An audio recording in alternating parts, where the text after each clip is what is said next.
అతి తక్కువ ఫీజుతో కోచింగ్ ఇస్తూ మీ గవర్నమెంట్ ఉద్యోగం కళని నిజం చేస్తుంది లేస్ అకాడమీ.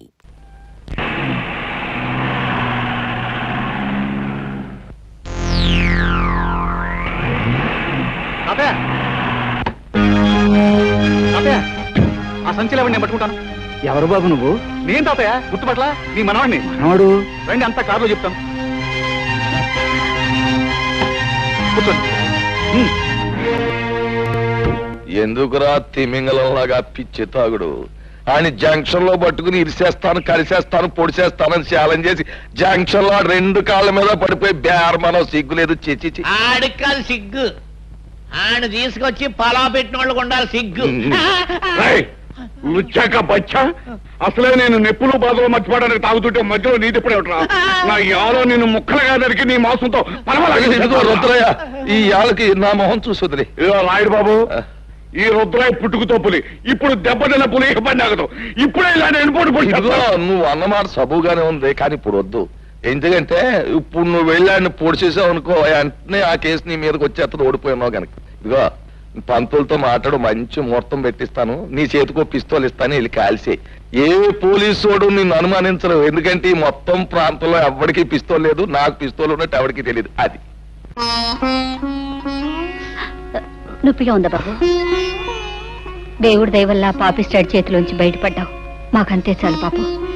నిలువు నా ప్రాణాలు తీసే ఆ కసాయివాడు నిన్నేం చేస్తాడని మేము ఎంత భయపడ్డామో తెలుసా? అతను ప్రాణాలు తీస్తాడని మీరెందుకు అనుకుంటున్నారు? నీకు తెలియదు నాయనా, వాడు ఒక మనిషిని ఖూనీ చేసి జైలుకు వెళ్ళొచ్చినవాడు. శిక్ష పడ్డ వాళ్ళందరూ నేరస్తులు కారు. సాక్ష్యాలు ఆధారాల వలన ఒక్కొక్కసారి నిర్దోషి కూడా దోషి అవుతాడు. కానీ రుద్రయ్య నిర్దోషి కాదు హరి. తన భర్తను పొడి చంపడం గౌరి కళ్ళారా చూసింది. ఆ తర్వాత తన ఇంట్లోంచి కంగారుగా పారిపోవడం బావ చూశాడు. అవును బాబు, మీరు తెలియని నిజాన్ని సాక్ష్యంగా చెప్పారు. ఆ గౌరీ తప్పనిసరి పరిస్థితుల్లో అబద్ధాన్ని సాక్ష్యంగా చెప్పింది. కానీ ఆమె భర్తని ఆ రాయుడు కత్తితో పొడిచి చంపటం నేను కళ్ళారా చూశాను. నువ్వు చూసావా? అంటే నువ్వు అప్పుడు బాబు నువ్వు? నేనెవరినో కాదమ్మా, ఇన్నేడు మీకు దూరంగా బ్రతికిన మీ కన్న కొడుకు హరిప్రతాప్.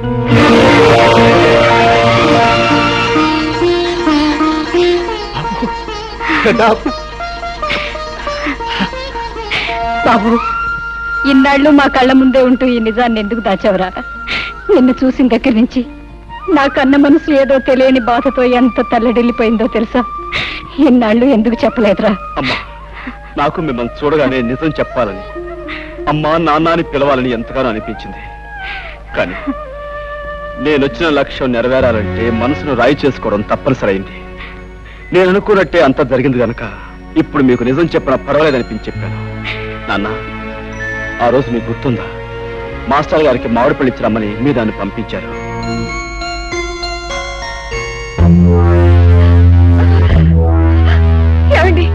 ఏమిటండి దౌర్జన్యం? చెబుతాం. ఏమయ్యా హెడ్ మాస్టర్, స్కూల్ సొమ్ము తిన్నానే అనుకో, మరి నేను హెడ్ మాస్టర్ని జయించినోండి కదా, అభిమానంతో ఆ విషయాన్ని కడుపులో పెట్టుకోవాలి గాని పయోళ్ళకు ఉత్తరాలు రాస్తావా? పసిపిల్లల చదువు కోసం, స్కూల్ అభివృద్ధి కోసం ప్రభుత్వం గ్రాంట్ చేసిన నిధుల్ని నువ్వు అలా తినేటు అన్యాయం కాదంటావా పాపాత్ముడా? అలా నేనేమి అనుకోను, కానీ నువ్వు చేసిన పొరపాటుకి ఈ కత్తితో కాజా దింపించేస్తే అలాగుంటది అంట. బాబు గారు, ఆయన చెప్పకండి, మీకు దండం పెడతాను. ఈ ఒక్కసారికి ఆయన క్షమించి వదిలేస్తే ఈ ఊరదిలే వెళ్ళిపోతామండి.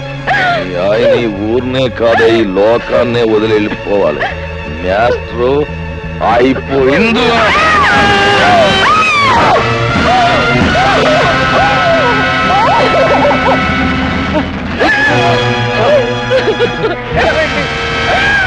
రాముడు, ఆ కూర నా కొడుకుని పట్టుకుంటాం, ఈ కూలికి సాక్ష్యం ఉండకూడదు. ఇదిగో, ఈ సంగతి ఎక్కడైనా కూసావా నీకు నీ బిడ్డకి నీ మొగుడు గతే పడద్దు.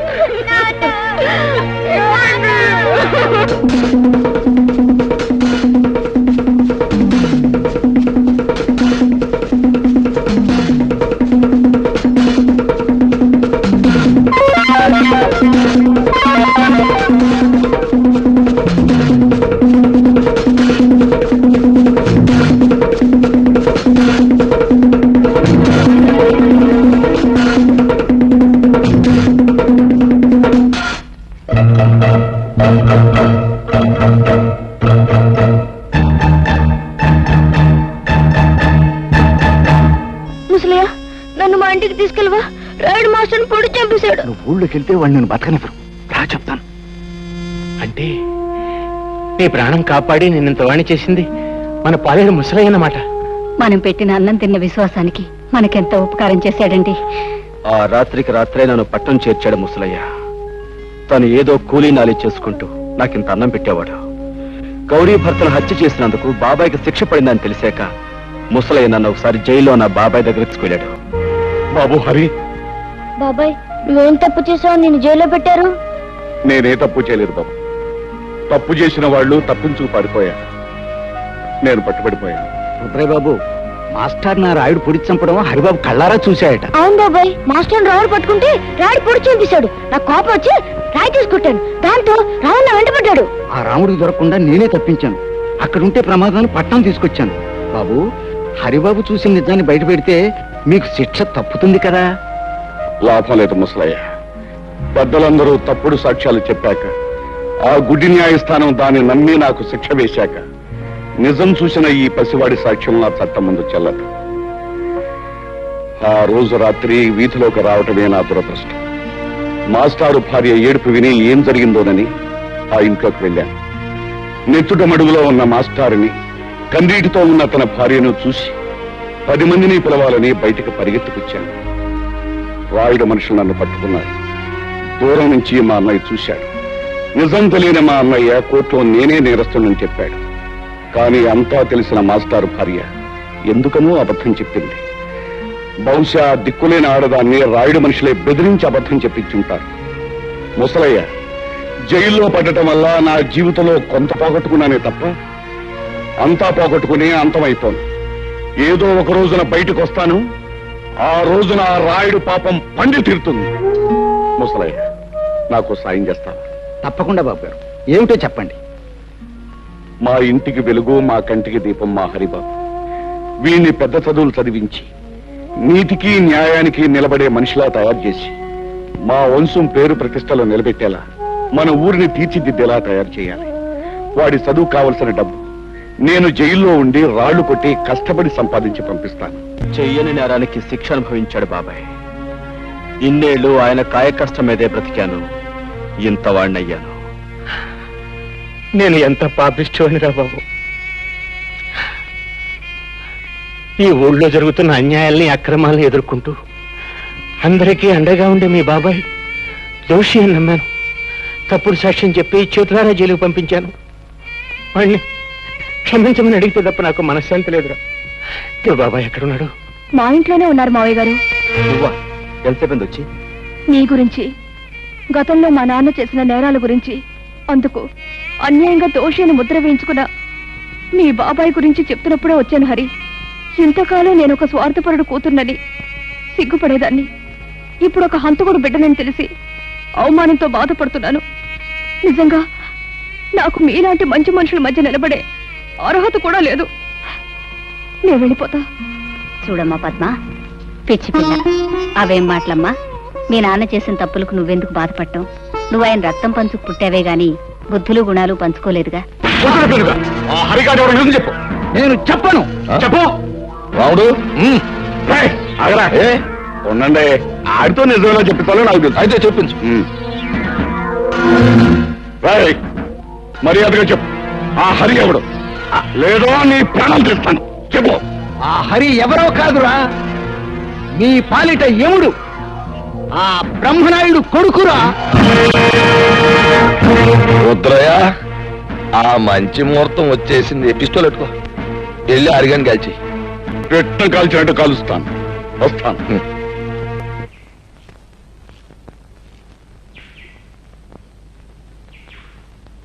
హరే హరే,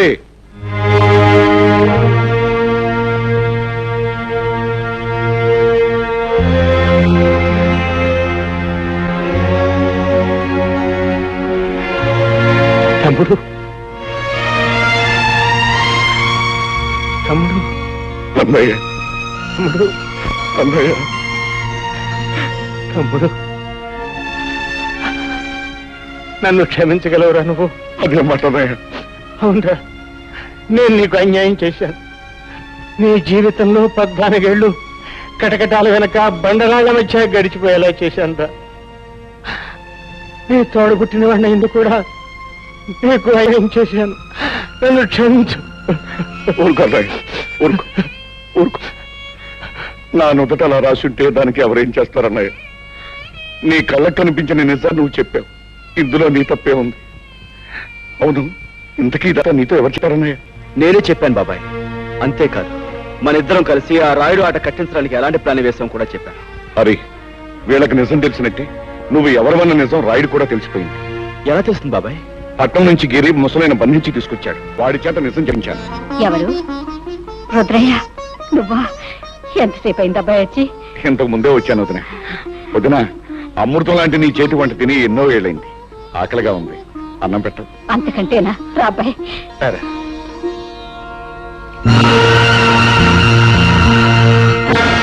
ఎరా రాముడు, నువ్వు చెప్పేది నిజమా? అవును బాబు, నా కళ్ళారా చూశాను, చెవులారా విన్నాను. అమ్మ రుద్రిగా, నువ్వు నా ముందే కుప్పి గంతులేస్తావురా? సరే, మీ అందరినీ కట్టగట్టి బాదం హల్వా, బందర్ లడ్డు, కాకినాడ కాజా కలిపి తినిపించేస్తా.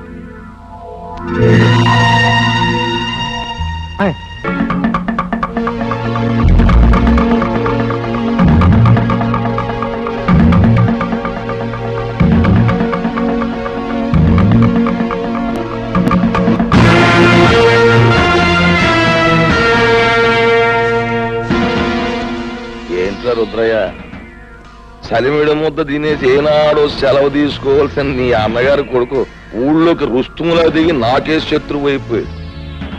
అవి నువ్వు వెళ్ళాడికి దప్పలం ఎట్టేరా అని నిన్ను పంపితే ఆడు నువ్వు అందరూ ఏకమైపోయి నాకేదో ఎట్టేయాలని మీరు పప్పులో కాలేశారు. నేను మొన్నే చెప్పాను కదా నా గురి తప్పదు అని. అందుకే ఈ ఏళ మీ అందరినీ పైకి పంపేయాలని తీర్మానించమైనది.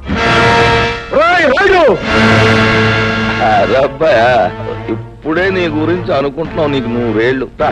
మీ వాళ్ళందరూ ఇక్కడే ఉన్నారు, అందరికీ కలిపి బంతి భోజనాలు ఎత్తేస్తాను రా. రాయుడు, ఇంతకాలం అందరి చేత అన్ని తినిపించడానికి అలవాటు పడ్డ నీ చేత ఎండుగడి తినిపించడానికి రా నేనొచ్చింది. రాయుడు, నిన్నెదిరించాడని మా మాస్టర్ని పొడిచి చంపింది నువ్వు. నీ కొడుకు వల్ల నెలతప్పిన లక్ష్మిని పీక నిలివి చంపింది నువ్వు. నీ బండారం బయటపడుతున్న భయంతో మా అమ్మమ్మను ఆంబోతో చంపించింది నువ్వు.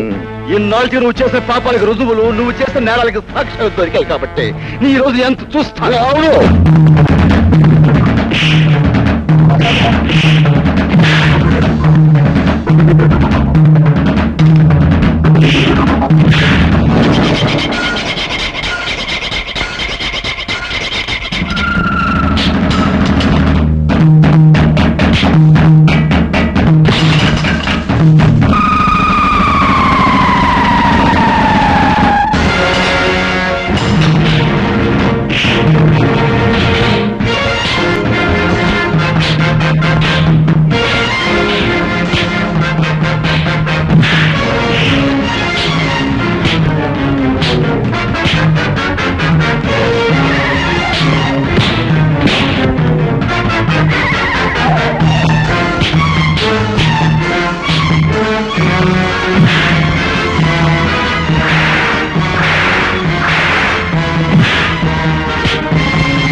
హరి, మర్యాదగా నిలబడిపో, లేదా మీ అమ్మ బుర్రకు బూరు మొక్కెట్టేస్తాను.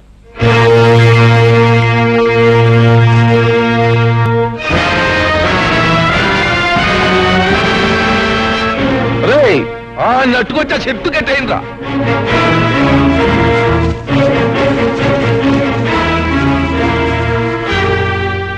ఎరా కుర్ర సన్నాసి, పులి మీసాలు అట్టుకుని ఉయ్యాలోగాలనుకుంటున్నావట్రా? నాకెదురు తిరిగినోడెవడో ప్రాణాలతో బయట పడలేదు. అవును, మీ మాస్టర్ నా మాట లేదని ఈ చేత్తో నేనే పొడి చంపేశాను. ఇప్పుడు ఏమంటావు? ఏట్రా, ఆ ఈరిగాడు కూతుర్ని స్వయంగా నా చేత్తో పీక బిస్కెట్ చెరులో బారేశాను. ఏం చేస్తావు? చీటికి మాటికి నోరెట్టు పడిపోయా మీ అమ్మమ్మని ఆంబోతో తొక్కించి చంపించేసింది నేనే. దానికి నువ్వు ఆంబోతుని చంపావు కానీ నా జోలికేం రాలేకపోయావు కదా.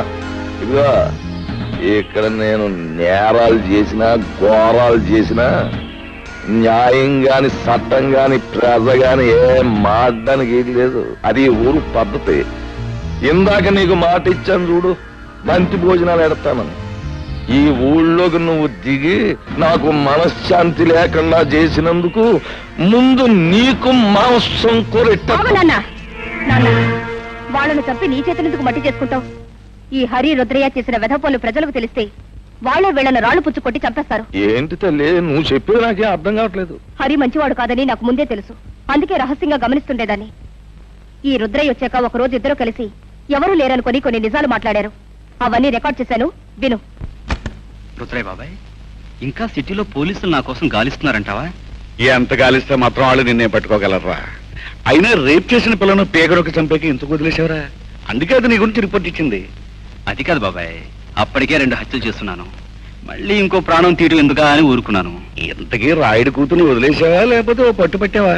తొందరపడక బాబాయ్, మంచోళ్ళ నటించి ముందు ఈ ఊళ్ళో అమాయకపు మొగుళ్ళు తాలూకు పెళ్ళాలను సరిచేస్తున్నాను. సమయం చూసి ఆ రాయుడు కూతురు కూడా ఓ పట్టు పడతాగా. అమ్మ బ్రహ్మన్న కొడక, నీ వెనకాల ఎంత పాపిష్టి చరిత్రుందా? హత్యలు మానభంగాలు శాస్త్ర ప్రకారం వీడికి వెన్నతో పెట్టిన విద్యలన్నమాట. ఏమిటే నాన్న, రేపు రచ్చబండ దగ్గరికి ఊరందరినీ రమ్మనండి. ఈ నీచులిద్దరినీ నిలబెట్టి ఈ టేప్ వినిపిస్తే చాలు, వాళ్లే వీళ్ళ దుమ్ము దులుపుతారు. కరెక్ట్. ఉప్పు నా కూతుర్ని అనిపించుకున్నావమ్మా. ఇవాళ లింగం పంతులు, అయ్యా, ఊళ్ళో పిల్ల మేక అందరినీ రచ్చబండ దగ్గరకు వచ్చేమని టౌ కొట్టించేయండి. ఇదిగో ఆ రుద్రయ్య గారిని ఎరిగాన్ని బండి కట్టించి ఈడ్చుకుని జనం దగ్గర తీసుకురండి. ఊరంతా మైకులు ఎట్టేయండి, స్పీకర్. పండుగ అయిపోవాలి. నడండి.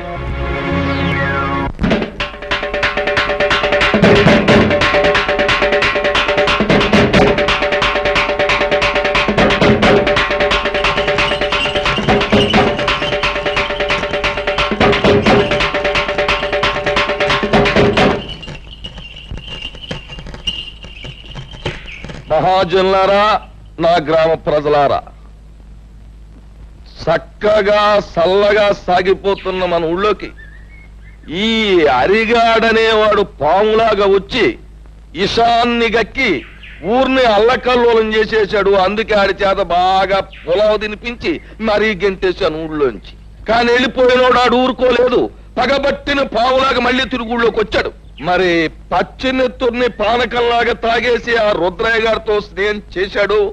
ఇద్దరు కలిపి ఊరిని బూడిద చేసేయాలని ఓ ప్లాన్ వేసుకున్నారు. మాట్లాడమేమా లింగం? అయ్యా, హరి రుద్రయ్య ఎన్ని నేరాలు ఘోరాలు చేశారో మీ ముందు బయట పెడుతున్నాం. వీళ్ళ గురించి నిజం తెలిసాక శాస్త్ర ప్రకారం వీళ్ళని ఏం చేయాలో మీరే నిర్ణయించండి. ఏమిటి? తర్వాత వాళ్ళిద్దరూ కలిసి ఎన్ని పాపిష్టి పనులు చేశారో, ఎన్ని లుచ్చా పనులు చేశారో వాళ్ళ మాటలన్నీ కూడా ఇక్కడ ఉన్నాయి. అవి ఇప్పుడు మీకు వినిపిస్తాం. ఆ మాటలు విన్న తర్వాత ప్రజలైన మీరు మరి రాళ్లు పట్టుకుని రవ్వలడ్లే తినిపిస్తారో, కర్రలట్టుకుని కారపూసే తినిపిస్తారో మీరే తెచ్చుకోండి. అమ్మాయి పద్మ, ఆ కనెక్షన్ లో వైర్లు జాతకం ఉన్నాయా? అంతా రెడీ నాన్న. పేపర్ వినిపించే ప్రతి మాట సినిమా పాటలా వీధి వీధిన మారుమోగిపోతుంది.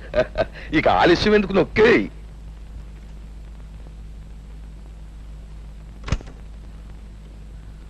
నాకెదురు తిరిగినోడు ఎవడో ప్రాణాలతో బయట పడలేదు.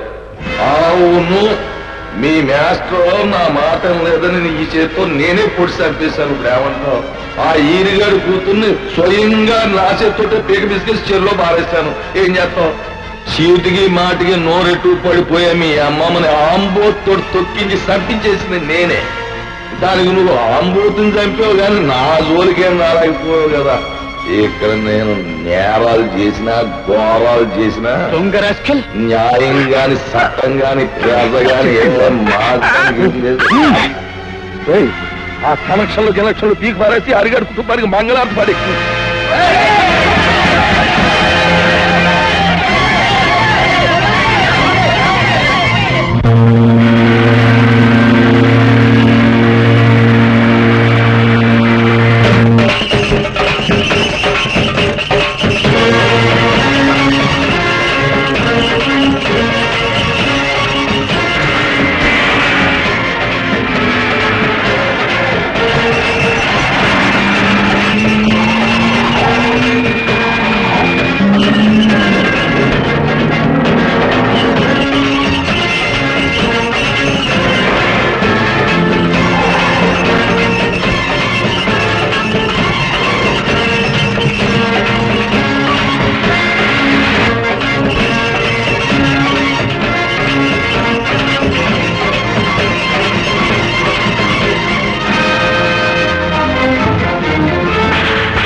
రాయుడు, నువ్వు చేసిన దారుణాలకి, ఈ పల్లె ప్రజలకు నువ్వు చేసిన అన్యాయాలకి, వ్యక్తిగతంగా నాకు నా కుటుంబానికి నువ్వు చేసిన ద్రోహానికి నిన్నిక్కడే నరికి పోగులు పెట్టగలను.